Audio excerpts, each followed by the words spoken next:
Nutrición Imperfecta con Marta Mármol.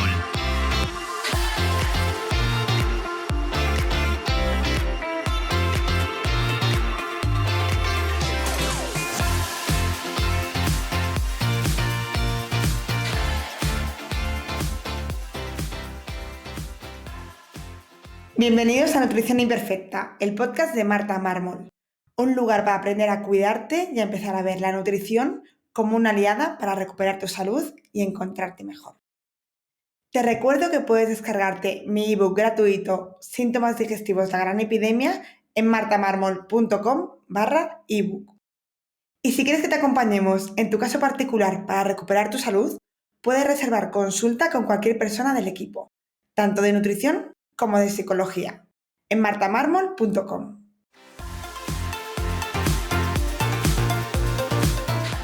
Y te recuerdo que si quieres suplementar tu salud con proteínas de calidad o suplementos, tienes mi código de descuento MartaMármol en mayúsculas en la web de Paleobull.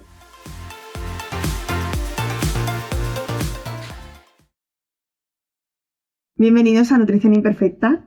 Hoy tengo el placer de entrevistar a Raquel, que es dietista especialista en oncología. Y es que el cáncer es una de las enfermedades más frecuentes en nuestra sociedad y cada vez más personas vamos a tener que pasar por ahí.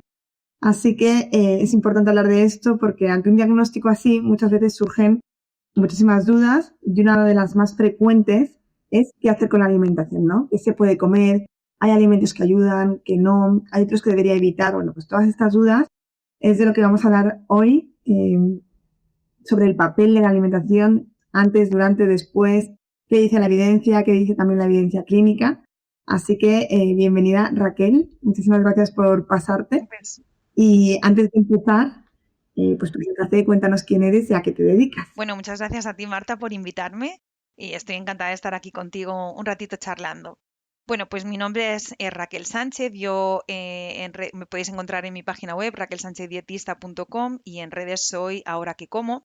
Yo no vengo de una larga trayectoria como nutricionista o como dietista. Yo estudié ingeniería técnica industrial, y con 20 años empecé a trabajar como ingeniera hasta, he estado 25 años en el sector industrial, trabajando sobre todo en operaciones. Y bueno, a partir del 2014, que yo fui diagnosticada de un cáncer hematológico, un linfoma, me empecé a interesar por qué podía hacer yo por mejorar todo el proceso, ¿no? Que estuve en tratamiento con quimioterapia, inmunoterapia y después con radioterapia también. Bueno, y me empecé a interesar por mi cuenta, por mera curiosidad. He sido siempre una estudiante con mucha curiosidad.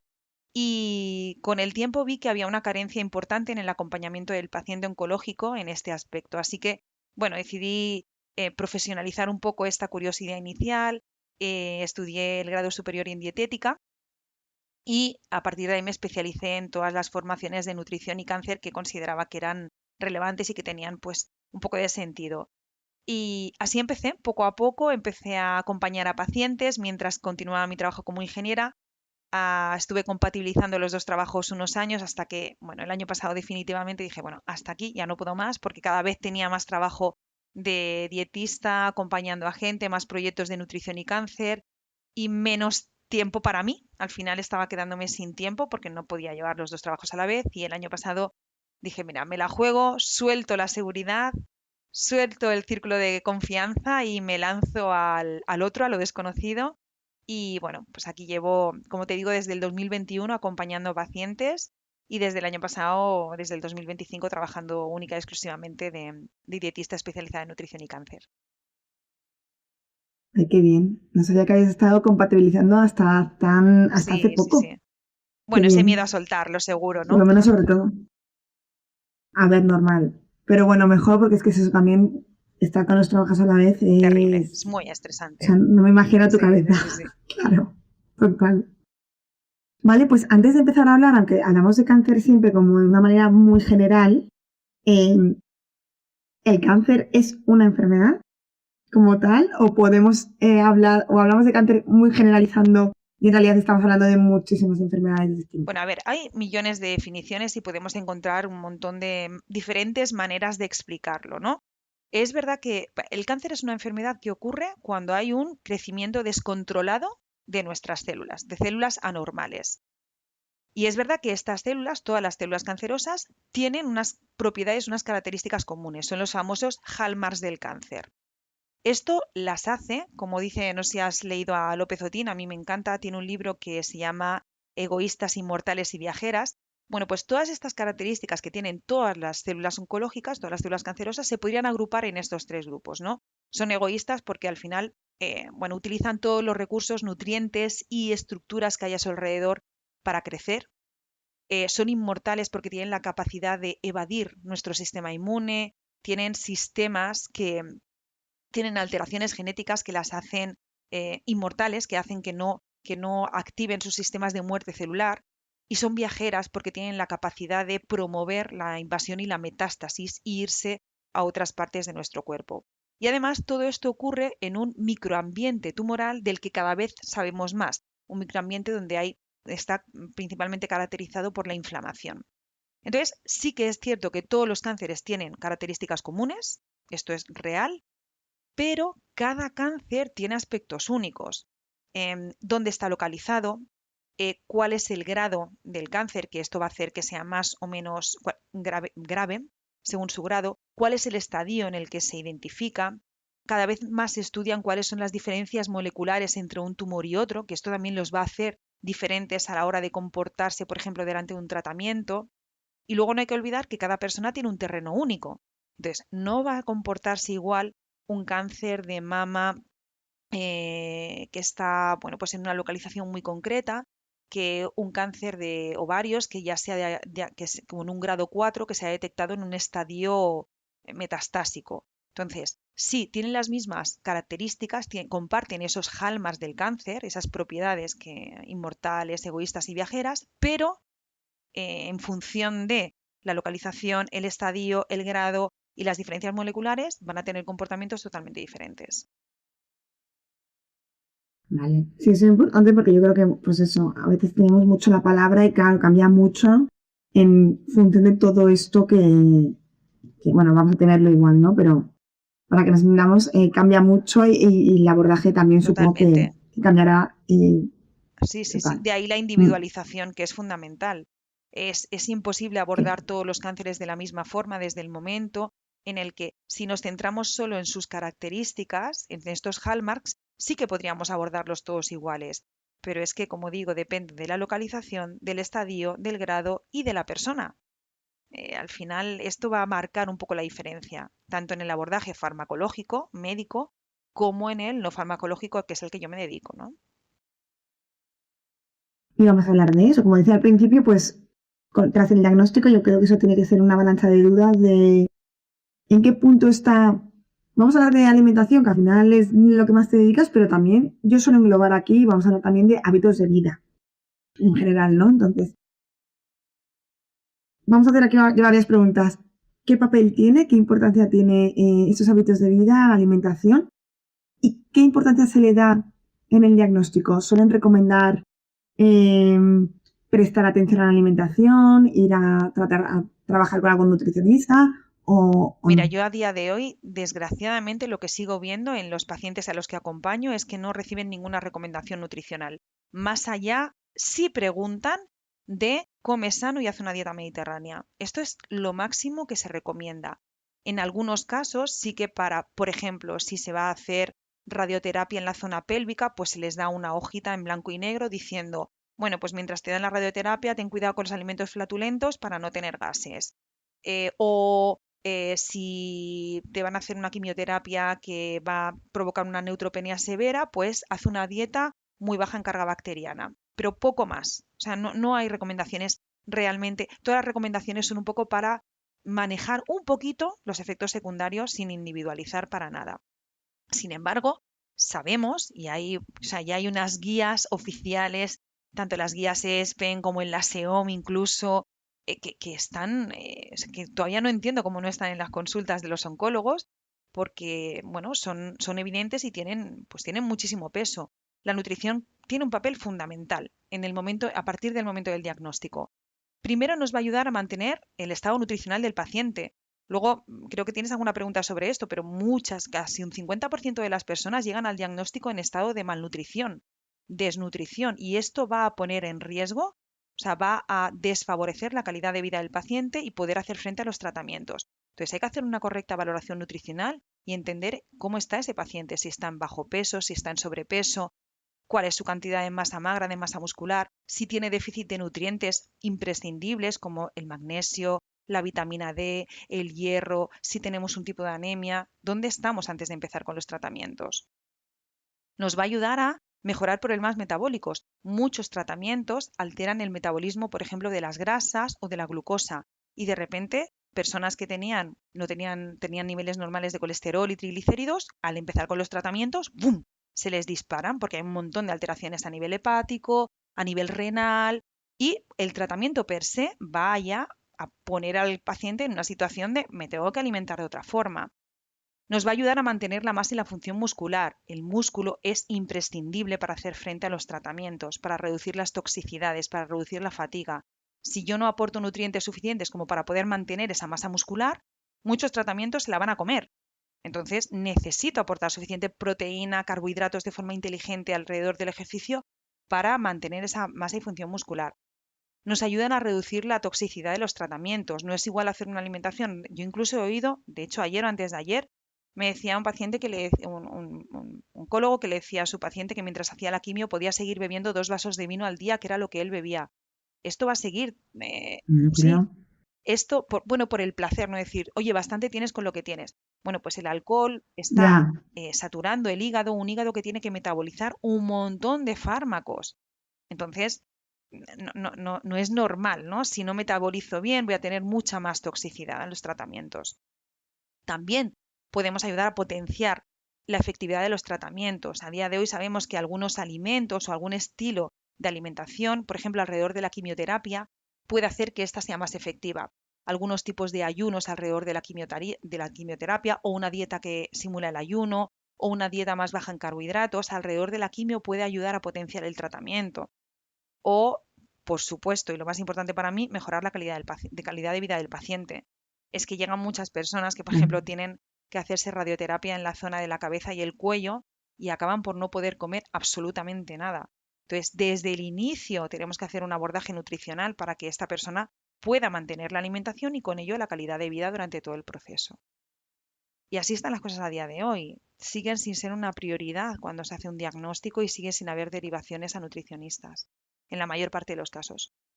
Yo creo que la evidencia científica es necesaria y ya la hay. Pero sí, en realidad, si aplicamos un poco la lógica, no haría tampoco falta demostraciones grandes de que evidentemente lo que estamos comiendo va a afectar. Ya no solo por cómo va a afectar, sino por evidentemente lo que tú decías, pues lo que comes sí que va a afectar a cómo estás desnutrido. Evidentemente beber alcohol, no es con la quimio, con cualquier fármaco, sabes que va a afectar cómo se metaboliza en el hígado y cómo se excreta y por tanto va a poder variar las concentraciones de fármaco en sangre. O sea, son cosas que tampoco hace falta grandes... Son de perogrullo, pero ahí seguimos un poco con estos mitos. Total.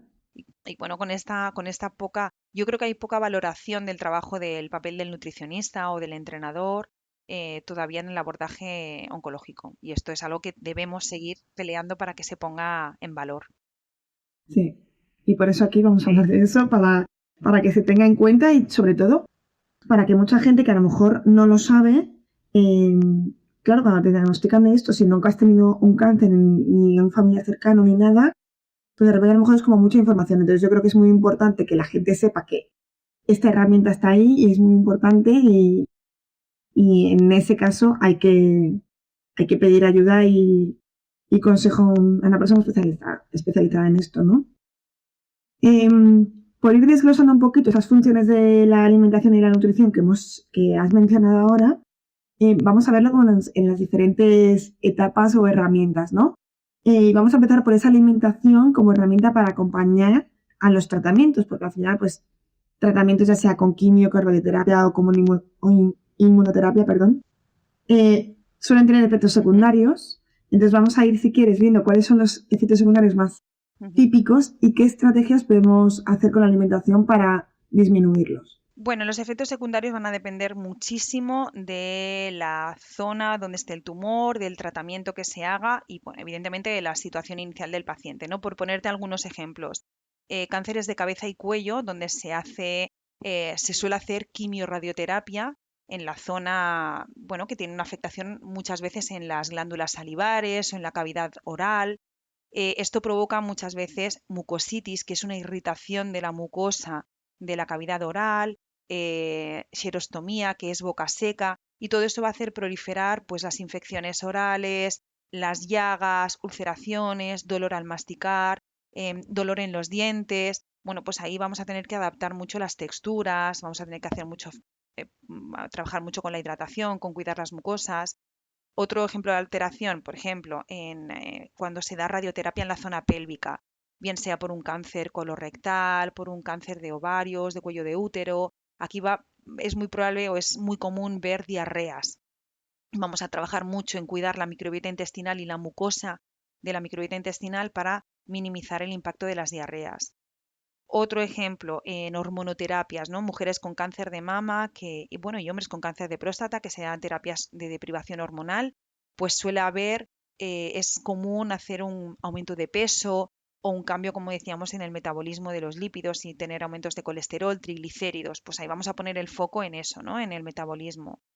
O en las inmunoterapias. Las inmunoterapias muchas veces tienen un impacto muy importante también en la microbiota intestinal y también son muy frecuentes las diarreas. Las inmunoterapias son las terapias dirigidas. Entonces aquí vamos a cuidar muchísimo de la microbiota intestinal.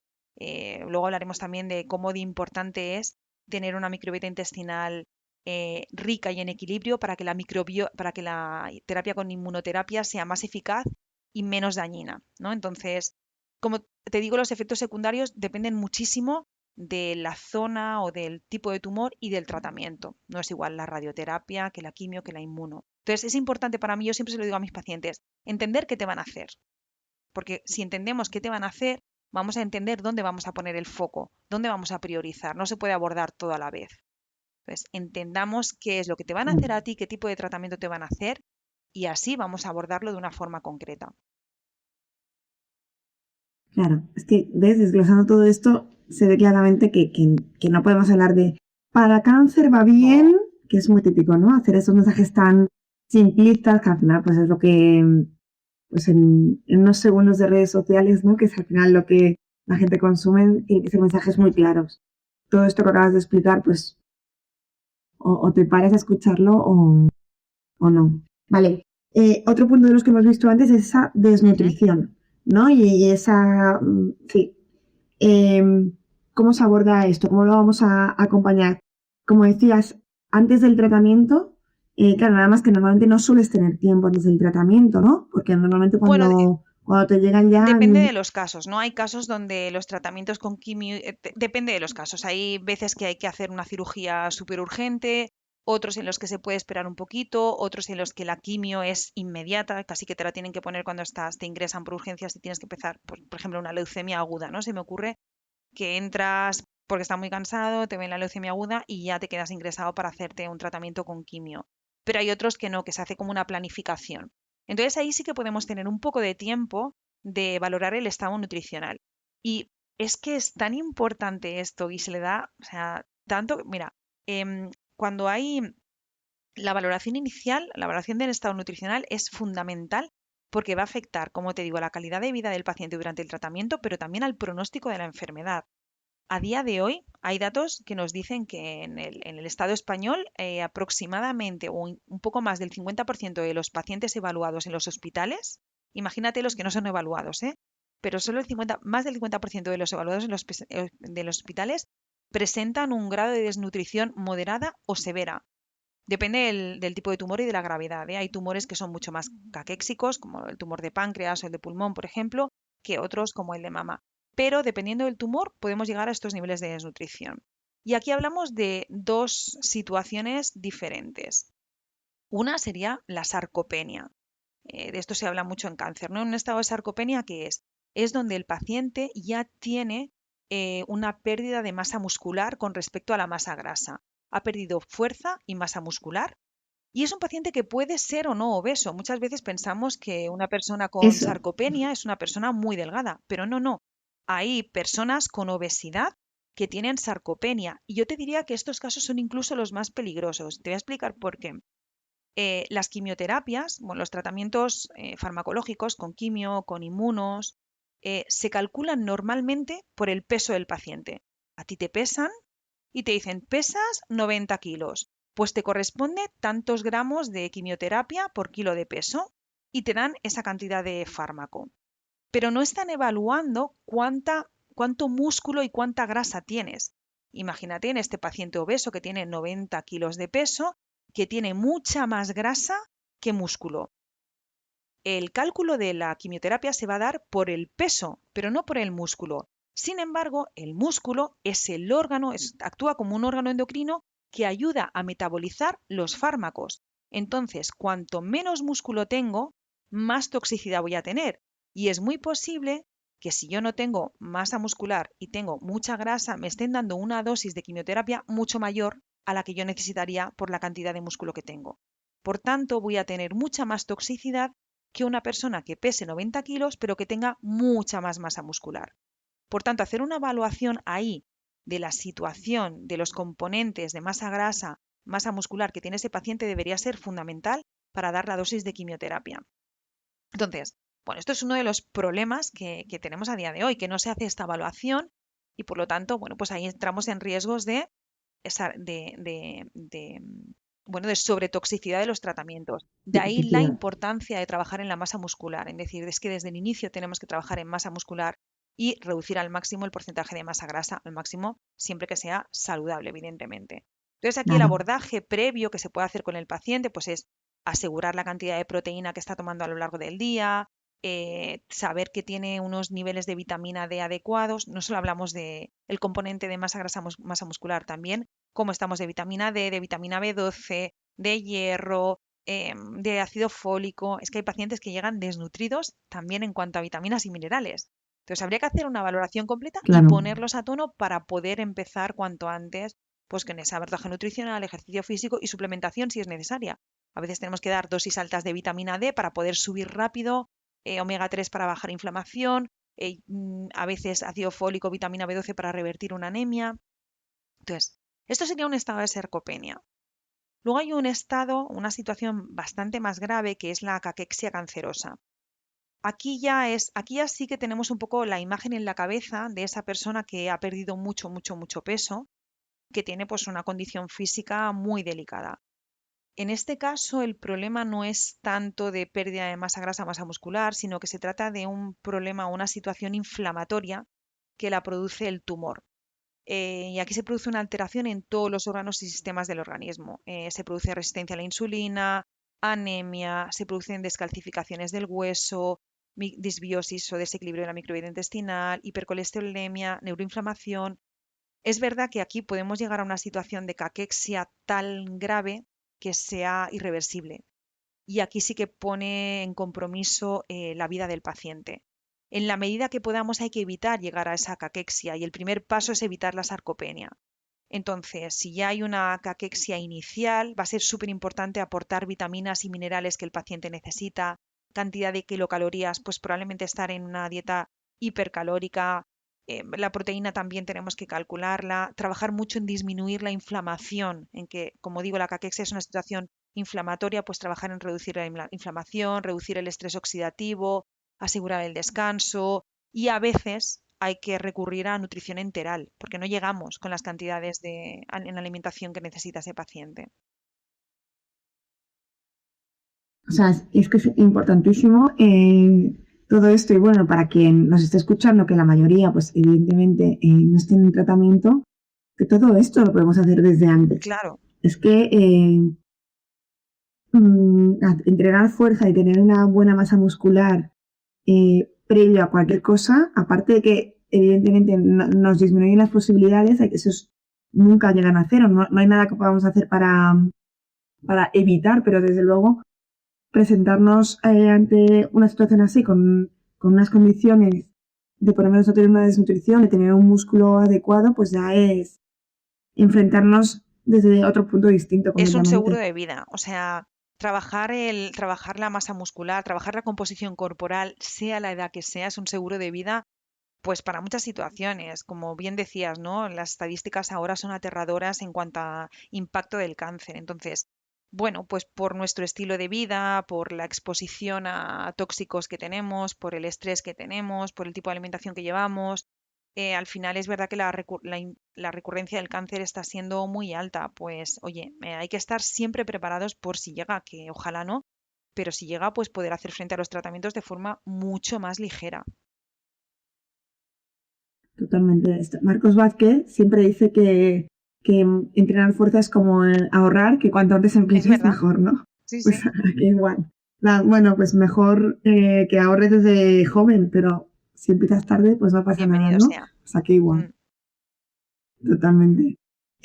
Una de las cosas que has dicho antes, ¿no? Y que también has dicho que son inmortales, es que estas células del cáncer evaden al sistema Ujú. inmune.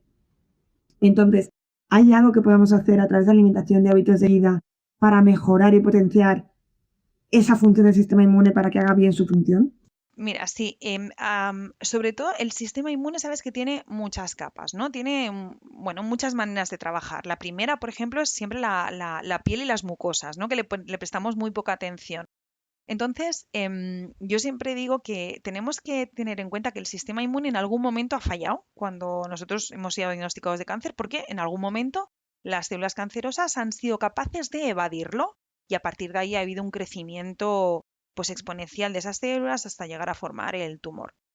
Entonces, antes de empezar con estrategias nutricionales o con cosas raras, ¿no? Gente que empieza a tomar pues muchos hongos porque mejoran el sistema inmune o infusiones de equinacia, porque antes de empezar con cosas mágicas, lo primero es no dañarlo. Y estamos en un momento, en una sociedad que daña continuamente nuestro sistema inmune. No le damos suficiente descanso y el sistema inmune necesita descanso para poder ser reparado, sobre todo por las noches. Necesitamos dormir para que el sistema inmune se regenere y pueda trabajar bien. Eh, con el alcohol y el tabaco ya no te digo la cantidad de daño que estamos haciendo a nuestras células del sistema inmune, empezando por las mucosas, que sería la primera línea de defensa o la primera línea de barrera. El estrés debilita exacerbadamente el sistema inmune, el estrés crónico, no me refiero a una situación de estrés puntual, pero el estrés Claro, crónico. no es puntual. La falta de luz, la falta de exposición a la luz natural. Necesitamos exponernos a la luz, necesitamos estar regulados con nuestros ritmos circadianos para poder tener un sistema inmune que trabaje bien.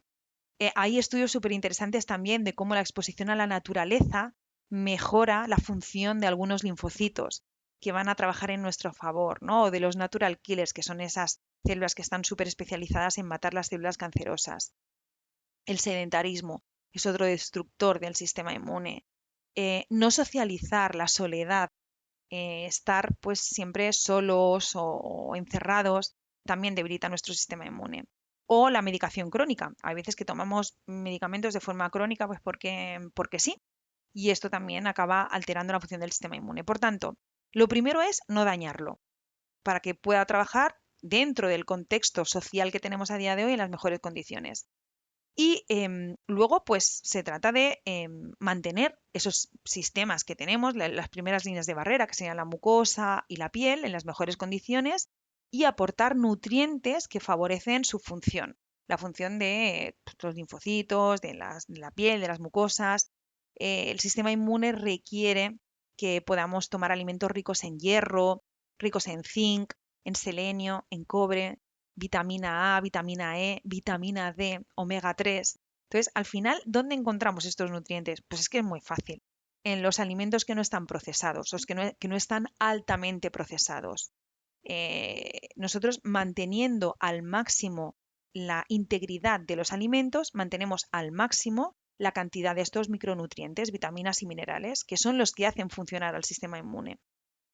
Entonces, al final es como una cosa muy sencilla. Comer natural, Ya, descansar, hacer ejercicio físico, exponernos a la luz del sol y a la naturaleza y no consumir tóxicos en demasía. Alcohol, tabaco y alimentos ultraprocesados que están llenos de aditivos, pero no de nutrientes que necesita el sistema inmune para trabajar. Entonces, yo esto se lo digo a un paciente. Yo entiendo que cuando cuando estás con inapetencia, te apetezca más un bollo pues un bollo, una chuche, un bollo, que Mm. no una lata de berberechos. Pero es que estamos ocupando el espacio de ese poco apetito, dando un alimento que no aporta ningún nutriente, porque básicamente es pues grasas supersaturadas, con muchos aditivos y azúcares refinados, o sea, no aporta ninguno de estos nutrientes que hemos dicho ahora, y estás ocupando este espacio que podrías ocupar tomándote una lata de berberechos o un paté de mejillones, que ahí tienes vitamina C, o sea, tienes proteína de alto valor biológico, omega 3, vitamina A. Entonces, ¿qué estamos haciendo, no, con nuestro sistema inmune? Pues dañándolo continuamente. Claro. Sí, aportas energía, pero ni siquiera energía de calidad y lo que tú dices, no nutres. Por eso, como decías antes, puede haber, que esto es lo típico que a veces nos choca, puede haber obesidad y Ah, pues desnutrición. absolutamente, Totalmente. absolutamente. De hecho, hay Claro. personas pues, con obesidad que tienen una desnutrición severa, no solo por los porcentajes de masa grasa y poca masa muscular, sino también por el déficit de nutrientes tan impresionante que De tienen. nutrientes. O sea, tenemos personas con obesidad Claro. con déficit en las analíticas de todo, de vitamina D, de vitamina B12, de ácido fólico, de magnesio, de zinc, de selenio. Entonces, ese sistema inmune va a trabajar muy débilmente. Claro, Ujú. imposible. Hemos hablado muchas veces de la vitamina D y bueno, en este podcast yo siempre digo que es el comodín porque al final es verdad que niveles de vitamina D son importantísimos para todo. En una persona con cáncer, ¿qué niveles de vitamina D buscamos para que sea lo más óptimo? Mira, aquí todavía hay un poco de controversia, pero sí que hay publicaciones recientes muy interesantes en algunos tipos de cánceres, no hay para todos, ¿no? O sea, no hay un manual que diga, Claro, mira, para este tipo de cáncer estos son los niveles ideales de vitamina D, pero para los más exacto. estudiados, uno de ellos el cáncer de mama, hay una publicación bastante reciente que habla de que mantener los niveles de vitamina D entre 50 y 70 nanogramos por decilitro reduce las recidivas de cáncer de mama en un porcentaje como un 70 o un 80%. O sea que estos serían niveles correctos o adecuados, ¿no? Yo diría que por encima de 50, de entre 50 y podríamos llegar a 80-90 sin ningún tipo de problema. Estos serían niveles adecuados. Sin peligro, exacto. Entonces, aquí es súper Vale, importante sí, también, al importante. inicio de la valoración del estado nutricional, ver dónde estamos, cuáles son nuestros niveles de vitamina D y poder hacer una reposición, que se puede hacer una reposición rápida con una megadosis diaria y luego ya mantener una dosis de mantenimiento, ¿no? Aquí también esto es otra cosa que me choca Mm. bastante porque también hay como muchas publicaciones al respecto y todavía hay mucha reticencia en medir los niveles de vitamina C, D en los pacientes Cada oncológicos. vez más. Cada vez más. Cada vez más, de Sí, hecho, están sí. penalizados los médicos enfermeros que solicitan vitamina D, tienen que como que Ujú. justificar el por qué se pide analítica cada vez más. Yo creo que es como directamente proporcional a la evidencia. Cuanta más evidencia hay, es verdad que al haber más evidencia se habla más, entonces yo creo que mucha más gente lo sabe y lo solicita. Entonces yo creo que ha habido como un Sí, boom de la gente queriendo entender qué vitamina D sí. tiene, Fíjate que además porque es una forma es súper fácil. contradictorio, perdona que te interrumpa, pero me parece súper No, contradictorio no. porque sabiendo que hay estas publicaciones y esta evidencia bastante aplastante, las recomendaciones al paciente oncológico siguen siendo que no te toque el sol ni de coña, o sea, ni un rayito, porque Ya. hay muchas quimioterapias que son que presentan toxicidad en el Fotosensibles, sol, sí. o la radioterapia, por ejemplo, que entiendo que en la zona que te da la radioterapia, bueno, entiendo no te puede tocar el sol, pero de ahí hacer una restricción del sol al 100% en toda la piel, en cualquier hora del día, en cualquier lugar del mundo, es una temeridad porque estás impidiendo que haya ninguna síntesis de vitamina D en un paciente en el que la necesitamos. Entonces, es como un contrasentido, ¿no? Te estoy diciendo que ni se te ocurra tocarte el Mm, sol y además no te voy a medir tus niveles de vitamina D. No tiene mucha lógica. Las recomendaciones en este sentido tendrían que ya. cambiar tanto a nivel de exposición al sol, porque la toxicidad sí que se puede dar y es real, pero también se nota y se siente, ¿no? Esa exposición, yo siempre digo, tiene que ser una exposición muy inteligente y exponerte en momentos donde no haya riesgos de quemaduras, ni siquiera te acerques a ello y luego ya protegerte pues con ropa de algodón o con una sombrilla y aportar tu dosis de vitamina D. Pero la exposición a la luz es mandatoria y tenemos pues, pacientes que están Claro. hospitalizados semanas donde no les ha tocado ni un rayito de sol y que salen con la recomendación de que no te den nada de sol y además no te voy a mirar los niveles de vitamina D. Es Ya. tremendo. Sí. Jo, queda tanto por hacer y a veces queda mucho para hacer en muchas cosas, ¿no? Pero cuando hay una evidencia ahí tan evidente, da rabia. Da rabia. Vale, pues hemos hablado mucho de alimentación así en general y de hábitos, pero ¿qué tipos de dietas? Porque supongo que la recomendación de dieta mediterránea en general, pues eso se nos queda muy en general, ¿no? ¿Qué tipos de dietas como herramientas tenemos dependiendo del tumor que tengamos delante? En general, claro, evidentemente no vamos a entrar aquí en cada tipo. Mira, yo lo primero que hago para un poco pensar en qué tipo de dieta voy a recomendar al paciente, primero es entenderlo a él. O sea, qué quiere, qué le gusta, porque esto es lo principal. Si vamos a forzar una dieta en un patrón de persona que está muy alejada de lo que queremos, esto no es sostenible. Le vamos a provocar mucho estrés, muchas dificultades, mucha insatisfacción. No, lo primero es entender, bueno, ¿en qué punto estamos? Si es una persona vegetariana, pues tenemos que respetar un poco, por principios además, tenemos que respetar esa tendencia alimentaria. Si es una persona que hace una alimentación súper altísima en carbohidratos o en ultraprocesados, no puedo empezar proponiéndole una dieta cetogénica por mucho que yo piense que puede ser interesante para él o para ella, sino que tengo que ir a un término intermedio. Entonces, lo primero que hago es entender dónde está, cuál es su punto de partida. Luego, cuál es su estado nutricional. Si tenemos sobrepeso, obesidad, si hay un exceso de masa grasa, ¿dónde está esa persona? Si nos interesaría que perdiera peso durante el tratamiento o si nos interesa que gane peso durante el tratamiento, porque como te digo, hay personas que vienen pues con infrapeso importante y necesitamos que gane. Entonces, ¿qué le gusta? ¿Cuál es su situación? Aparte de su situación social y económica, también hay que tenerla en cuenta. El cáncer es una enfermedad que comporta muchos gastos económicos, muchos, porque hay autónomos que tienen que dejar de trabajar y no facturan, porque hay bajas que no están 100% compensadas, porque es una persona que está sola y de repente tiene que pagarse psicólogo, entrenador, nutricionista, suplementos, o sea, ojo, y luego comprar carne y pescado ecológico y verduras de calidad, y esto es Ya, súper caro, o sea, el sí, impacto sí. es muy importante. Entonces, situación de partida del paciente, su estado nutricional, tiene que perder peso, tiene que ganar peso, mantenemos el normopeso, ¿en qué situación estamos? ¿Cuál es el tumor y el tratamiento que tiene y que le van a hacer?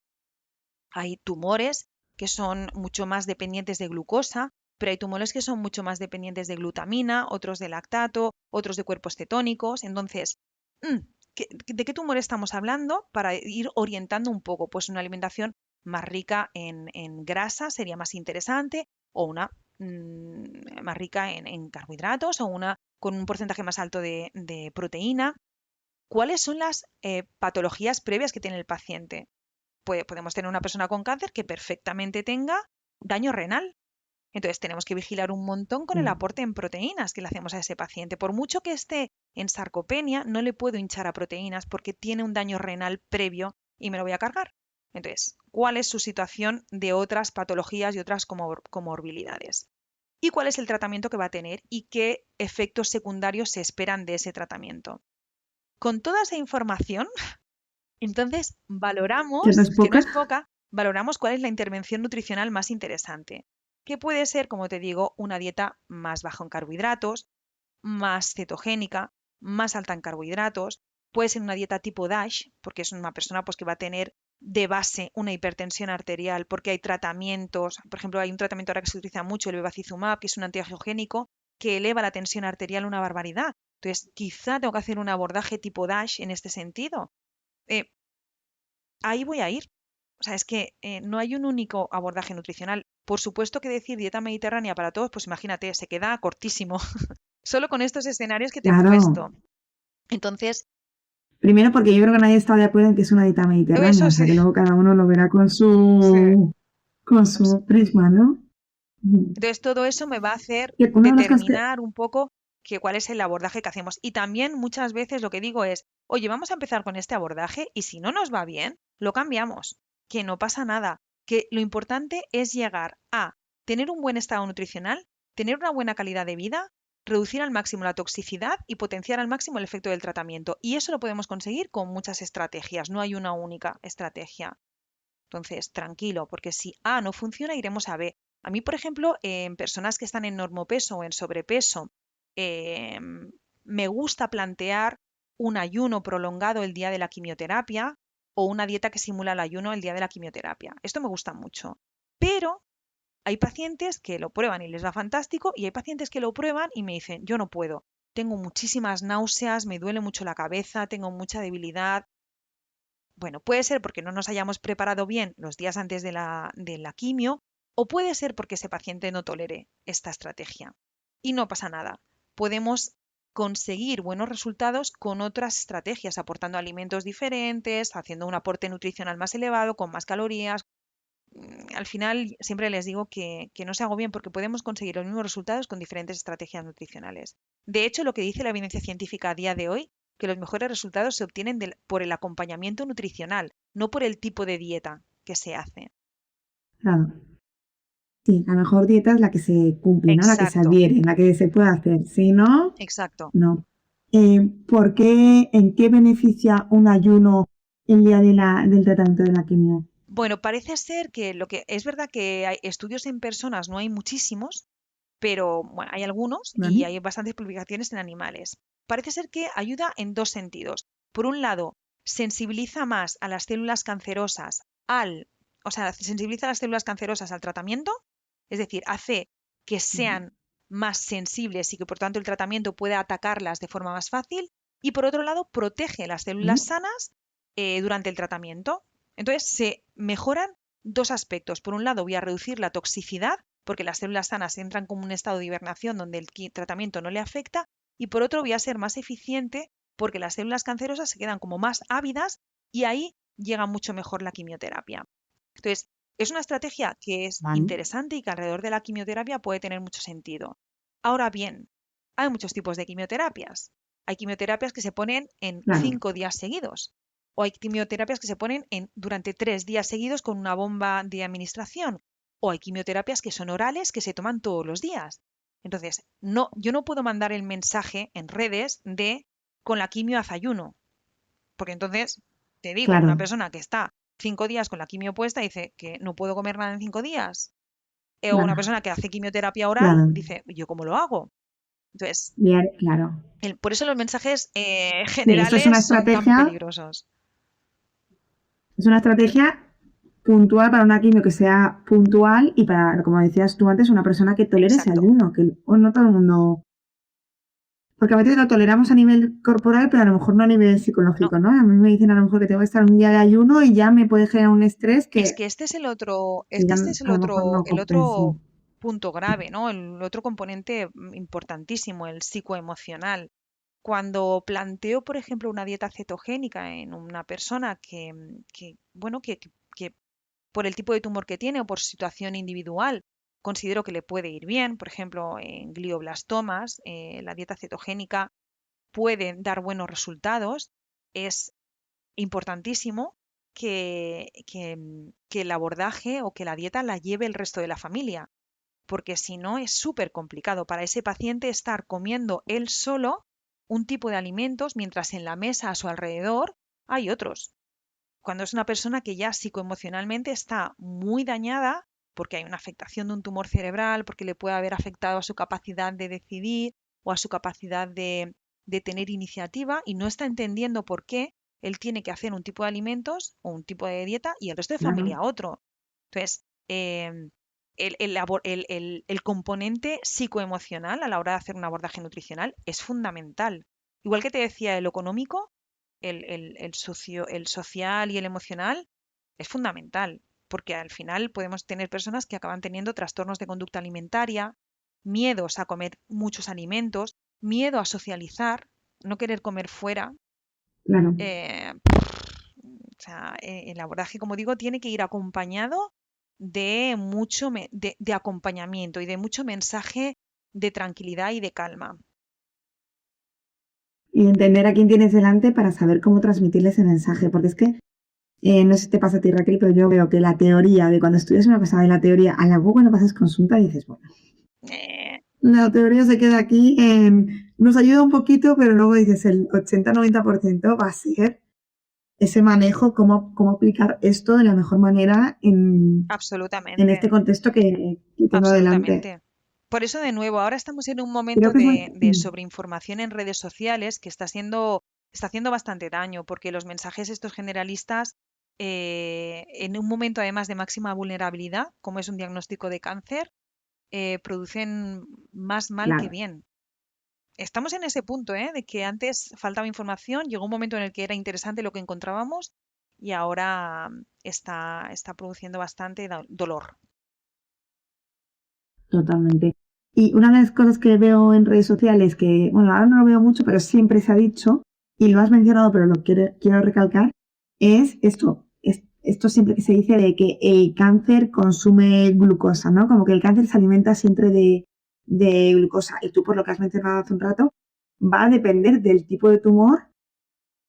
Hay algunos que son consumidores de glucosa, pero has dicho otros de glutamina, otros conocer qué tipo de tumor se tiene va a hacer que, o sea, esto no es general, no todos los No, cánceres, no no. todos Y los además, tumores consumen los tumores glucosa. son tan cabrones, por decirlo de alguna forma, que tienen una característica que es la plasticidad y la flexibilidad metabólica y la adaptación a diferentes nutrientes. O sea, tienen la Claro. capacidad de cambiar el nutriente que utilizan.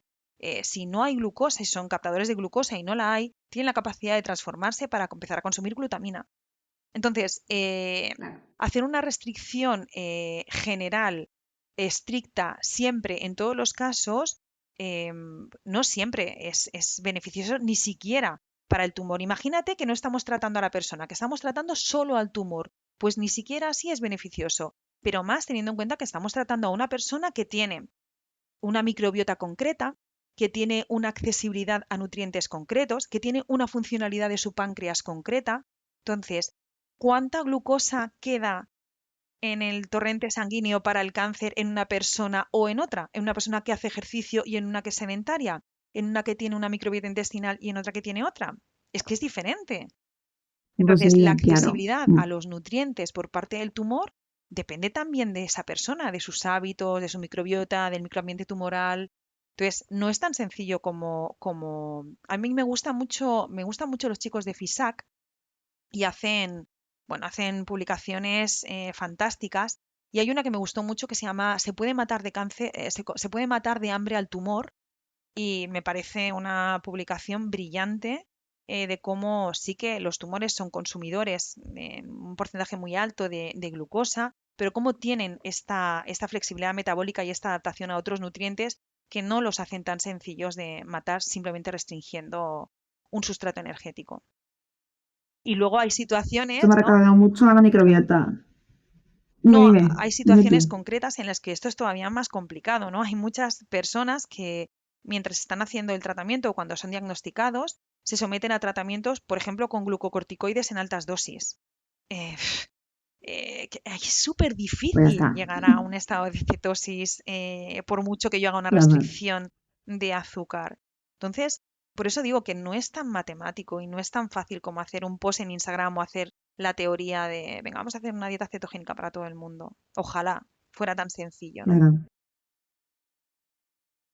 Decía que esto que has dicho me ha recordado muchísimo también al abordaje que se hace de la microbiota, que al final ponemos o quitamos unos alimentos como para modular el crecimiento de un tipo de microorganismos o no, pero evidentemente con la alimentación no vamos a conseguir solo matar pues un tumor, o me ha recordado mucho a cuando hay hongos, ¿no? A cándida. Como bueno, la cándida va a cambiar de sustrato si lo necesitas. Si no, tú no le das azúcar, no se preocupe que aprovechará otra cosa, ¿no? Claro.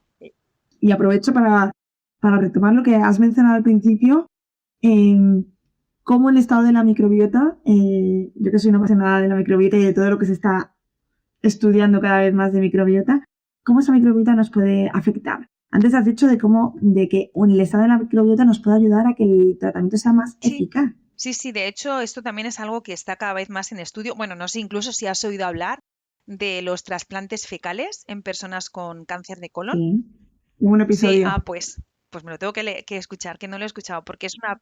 Pero no, o sea, trasplantes fecales en general, no sobre cáncer Vale, de colon. pues bueno, cómo modular la microbiota intestinal del paciente a través de trasplantes fecales para que esa microbiota sea más diversa, más rica.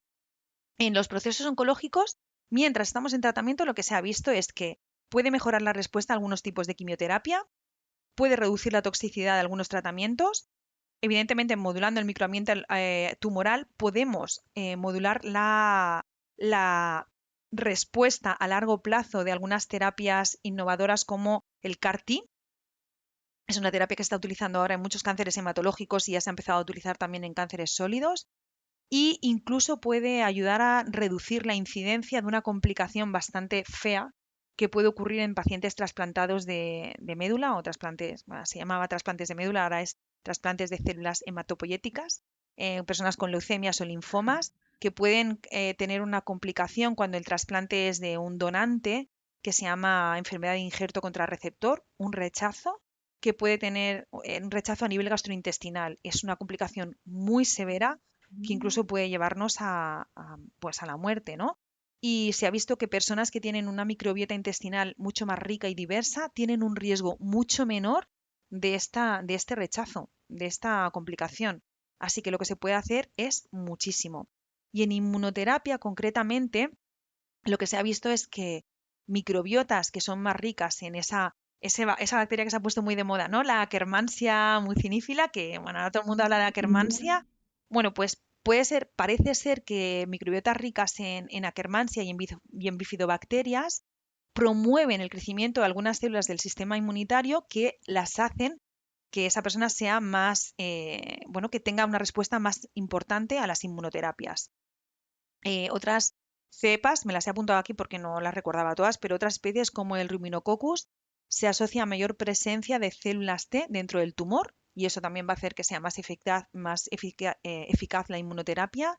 Y luego hay que tener en cuenta y no olvidarnos del papel de los metabolitos inmunomoduladores, ¿no? Como el butirato, el famoso, los ácidos grasos de cadena corta, butirato, acetato, que van a reducir la inflamación crónica y a nivel intestinal y también van a hacer que se aumente la actividad de los linfocitos T.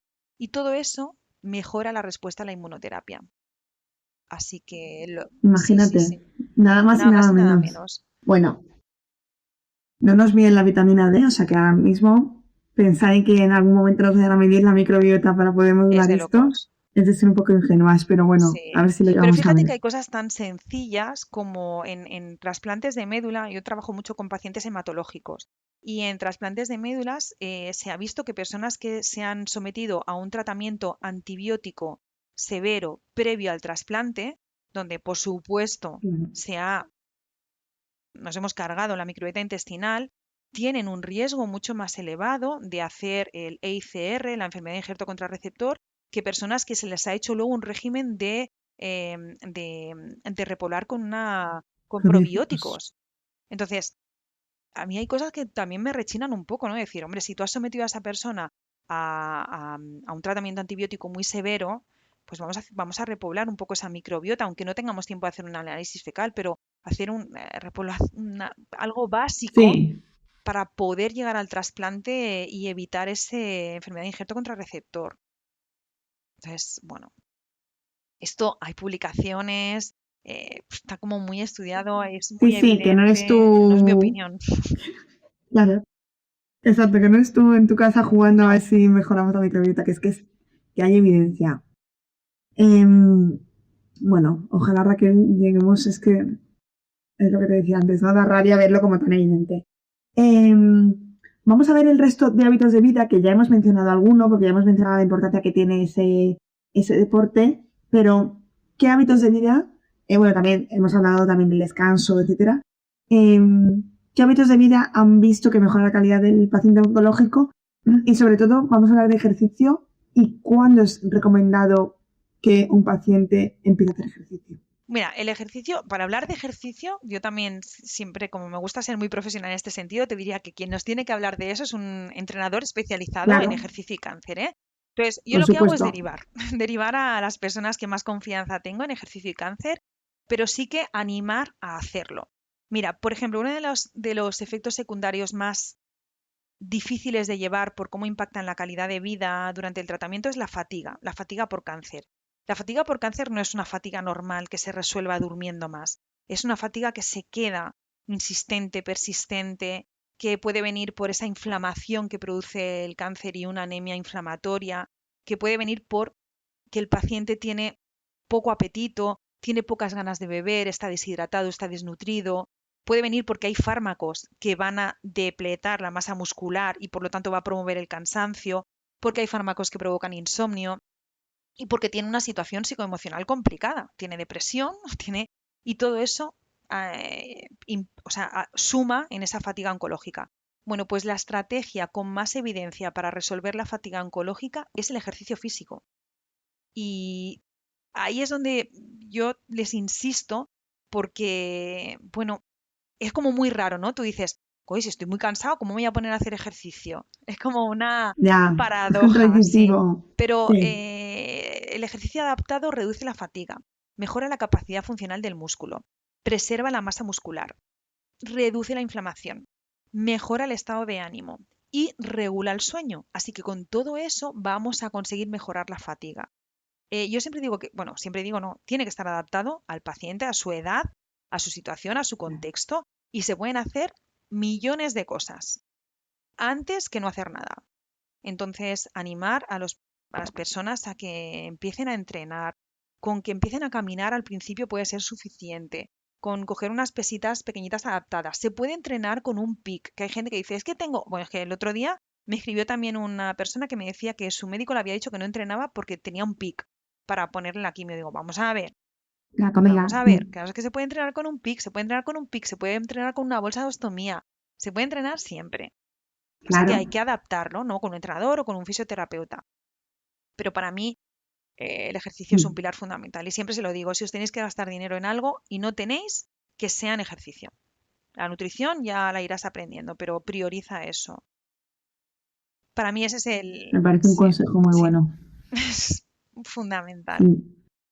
No, y además, sobre todo, ejercicio de fuerza, que es que mujeres de más mayores que nosotras, es muy raro, o sea, nuestras madres que Sí, jamás han hecho ejercicio de fuerza en general, ¿no? Es como muy raro eh, que mucho, de repente decirles, cómprate unas mucho, pesitas. mucho. Pesitas, Ayer, ¿no? Yo sí, sí, caminar. ayer mi Y, tía tiene, una de mis tías tiene 73, me parece, 72, 73, y me dijo, estoy pensando en apuntarme donde vas tú a entrenar fuerza. Digo, me muero, por favor, por fin, ¿no? Digo, es que es de verdad, y ellas tienen como mucho miedo, ¿no? Pero ¿cómo voy a levantar yo el peso que levantas tú? Es que tú no tienes que levantar el mismo peso que levanto yo. no, De hecho, puedes hacer el ejercicio sin peso, pero ya estás haciendo ejercicio, ¿no? Entonces, claro, eso es otra cosa, que pensamos que fuerza es levantar grandes claro, pesos. Es que puedes hacer no. una fuerza haciendo una sentadilla sin Exacto, peso. exacto, con tu propio peso, ¿eh? También ahora, pues en redes es, venga, voy a poner la foto haciendo el hip thrust con 120 kilos para que todo el mundo vea que lo hago. Pues claro, eso lo ve mi madre y dice, yo no voy a poder hacer eso en la vida. Entonces, no, no quiero que te eches para atrás, que hacer fuerza Claro. es otra cosa, ¿no? Y sí, sí. También quería hablar sobre, hemos hablado del contexto y es muy típico decir, típica frase hecha, que la actitud del paciente cambia mucho el pronóstico. Evidentemente cambia el cómo lo vives, pero sí que hay evidencia de cómo ese estrés puede mejorar, hay mejor pronóstico en el tratamiento y en la evolución de la enfermedad, el encontrarte con menos estrés o con mejor Mira, ánimo. yo no hablaría tanto del ánimo, pero sí del estrés.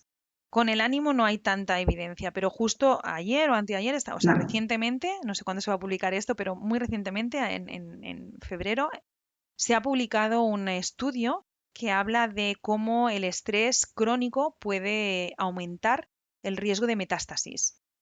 Eh, por una razón química. Yo siempre digo, es que esto no es cuestión de magia, no es cuestión de brujería o de chamanes o de... No, es una cuestión química. El estrés crónico hace que liberemos más cortisol, más catecolaminas, que son hormonas que desregulan la respuesta del sistema inmune y que facilitan la metástasis. Y además, cuando tenemos un estrés crónico mantenido en el tiempo, también liberamos más sustancias inflamatorias, más citocinas inflamatorias, que van a promover cambios en ese microambiente tumoral en favor de las células cancerosas. Así que sí que parece que el estrés crónico por todos estos cambios hormonales y a nivel inflamatorio que produce está detrás de una peor respuesta a los tratamientos y, bueno, y a las metástasis sobre todo. Yo hablaba hace no mucho con Julia de Onconature, ella es la oncóloga con la que yo trabajo en Onconature, que tenía pendiente lanzar un proyecto, un trabajo sobre la meditación y los tumores cerebrales y en cómo una práctica regular de meditación programada puede mejorar la respuesta o puede mejorar el pronóstico de los tumores cerebrales. Y me parece un trabajo maravilloso, necesario, porque además Mm, cuando una persona es diagnosticada de cáncer, ya solo el diagnóstico produce estrés. Solo eso. Claro, Todo lo que inevitable. pasa alrededor del diagnóstico produce estrés. La cantidad de visitas médicas, la cantidad de información que te dan, que tú no entiendes, el miedo que ves en los ojos de tus familiares, el miedo a perder, los duelos, o sea, todo. O sea, es un entorno extremadamente estresante el diagnóstico de la enfermedad. Si no sabemos manejarlo, o si por parte de los equipos médicos no son capaces de cuidar ese contexto, pues bueno, hemos de saber que estamos favoreciendo, bueno, una situación que va a perjudicar el pronóstico de la enfermedad. Entonces, poder promover la calma, dar tranquilidad, dar información paso a paso, pautada y promoviendo técnicas como la meditación o las respiraciones, ya podemos hacer grandes cosas Que son muy que son baratas, que gratis. también siempre estamos, que parece que hay veces que estamos siempre como todo es gastar y No, mira, esto es gratis esto es gratis. y tenemos que apoyarnos también en muchas veces en esas cosas, por, como has dicho al principio, por el contexto socioeconómico de cada persona también, Claro, también claro. cambia. ¿Es habitual encontrarte personas que sienten culpa al ser diagnosticadas Yo de, diría, o sea, como yo diría que qué he sí, hecho yo, yo ¿no? diría que yo diría que el 100% de la gente que es diagnosticada se hace esa primera pregunta. ¿Qué he hecho yo para merecer esto, no? Incluso buscar justificaciones súper estrambóticas, pero súper estrambóticas, ¿no?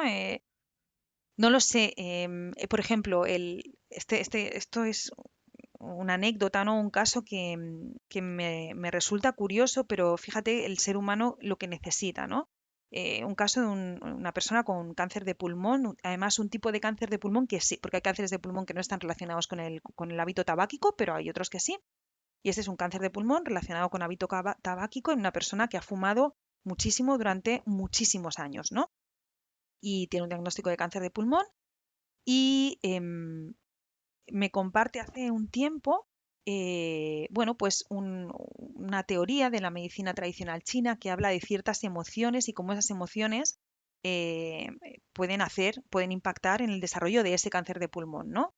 Entonces, realmente entiendo perfectamente eso, ¿no? Porque es muy difícil aceptar o entender que mi consumo de tabaco puede haber provocado el desarrollo del cáncer de pulmón y necesito encontrar otra causa porque necesito no culparme de lo que ha pasado. Entonces, la respuesta ante esto siempre es la misma. El cáncer es una enfermedad multifactorial. Tú puedes haber fumado mucho o puedes no haber fumado nada y tener un cáncer de pulmón relacionado con el hábito tabáquico.